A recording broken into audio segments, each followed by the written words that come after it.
अब अमेरिका ने पाकिस्तान के ऊपर दूसरा वाला बम फोड़ दिया है। ये तगड़ा वाला है और इसकी कोशिश आज से नहीं बहुत साल से की जा रही थी, करीब 30-40 साल से, लेकिन हर बार बच जा रहा था पाकिस्तान, इस बार नहीं बचा। एक तरफ तो बाइडेन ने ये कह दिया कि बहुत खतरनाक देश है, वहीं इसके 24 घंटे के अंदर पाकिस्तान पर ताबड़तोड़ एक्शन शुरू हो गया है। जानेंगे क्या है मामला। वहीं दूसरी तरफ अचानक से भारत के खजाने में वृद्धि कैसे हो गई है। आखिर भारत ने कौन सा तिकड़म लगाया कि दुनिया भर का इकोनॉमी गिर रहा है, रिजर्व से पैसे निकल रहे हैं, जबकि भारत का रिजर्व बढ़ा। जानेंगे क्या कुछ चल रहा है जियोपॉलिटिक्स में, आइए जानते हैं इन खबरों को विस्तार से। दुनिया में इस वक्त पूरी आर्थिक मंदी छाई हुई है, लेकिन इन मंदी के बीच में भी चीन, तुर्की, ये वो देश हैं जो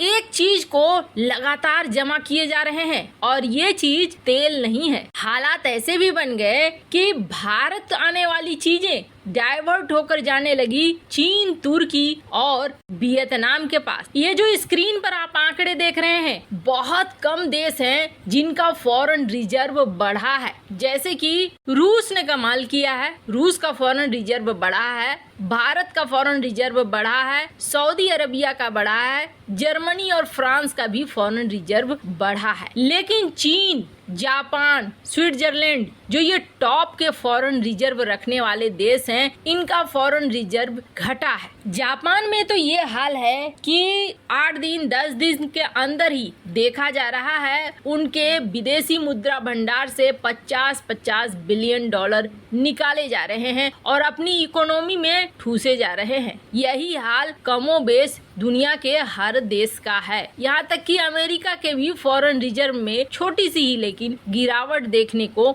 मिली है। पाकिस्तान की बात करें तो पाकिस्तान की हालत तो वैसे ही खराब है। अब पाकिस्तान का विदेशी मुद्रा भंडार $8 से भी कम रह चुका है और ये लगातार गिरता ही जा रहा है। उसी तरह के हालात भारत के अन्य पड़ोसियों के भी है। नेपाल के फॉरेन रिजर्व में भी बड़ी गिरावट देखने को मिली है, पर पिछले हफ्ते तक भारत का फॉरेन रिजर्व भी बहुत तेजी से गिर रहा था, पर इस बार भारत के फॉरेन रिजर्व में $204 मिलियन की बढ़त देखी गई। और ये बढ़त आखिर कैसे हुई, तो आपको बता दें, इन दिनों दुनिया के 3-4 प्रमुख देश हैं जो टनों में भरकर सोना खरीद रहे हैं। और ये सोना जमा क्यों कर रहे हैं, क्योंकि डॉलर की वैल्यू अगर और भी ज्यादा बढ़ती है या घटती है तो इसका फर्क सोने पर बहुत ज्यादा नहीं पड़ने वाला है। और भारत ने भी आखिरकार इसी रास्ते को अपना लिया। भारत ने इधर यूएई के साथ एक एफटीए साइन किया और इस एफटीए के तहत भारत ने भी खूब सोने को मंगाया। पिछले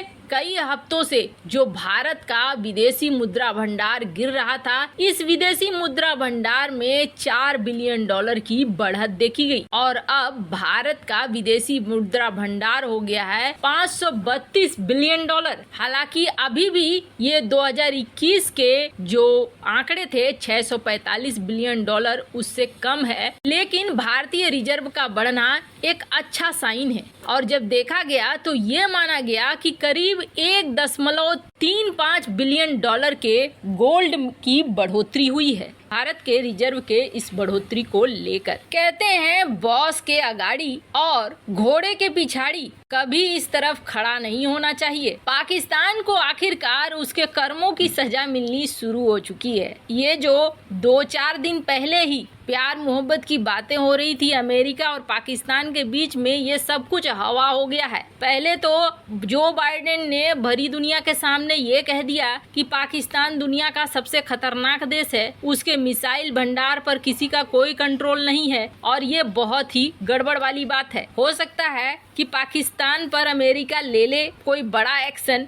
उसके न्यूक्लियर हथियारों पर पाकिस्तान के ऊपर गाज गिरानी शुरू कर दी है अमेरिका ने। और इसका ताजा प्रमाण है 40 साल से एक चीज की कोशिश लगातार हो रही थी और 40 साल से अमेरिका रोके हुए था, पाकिस्तान के ऊपर वो बम फूटने नहीं दे रहा था। अमेरिका की वजह से पाकिस्तान ने खूब फायदा उठाया। 1971 की लड़ाई आपको याद होगी। 1971 की लड़ाई में पाकिस्तानी सेना ने ना बहुत कहर मचाया था। पाकिस्तानी सेना ने ऐसा कहर मचाया था जिसमें हिंदुओं को, बांग्लादेशियों को खास तौर पर निशाने पे लिया गया था। बांग्ला बोलने वाले मुसलमान, हिंदू, सिख, बहुत सारे ऐसे थे धर्म के जो उस वक्त वहाँ पे अल्पसंख्यक माने जा रहे थे या फिर पाकिस्तानी सेना के खिलाफ माने जा रहे थे। उनका गजब नरसंहार किया था पाकिस्तान ने। और ये वही अमेरिका है जब भारत मदद करने के लिए पहुंचा था और भारत की मुक्ति वाहिनी ने बांग्लादेश के साथ मिलकर यहाँ एक्शन प्लान ले लिया था। तो ये वही अमेरिका है जिसने भारत पर हमला करने के लिए अपने एयरक्राफ्ट कैरियर भेज दिए थे। वो तो बीच में रूस ने अपने परमाणु सबमरीन को तैनात कर दिया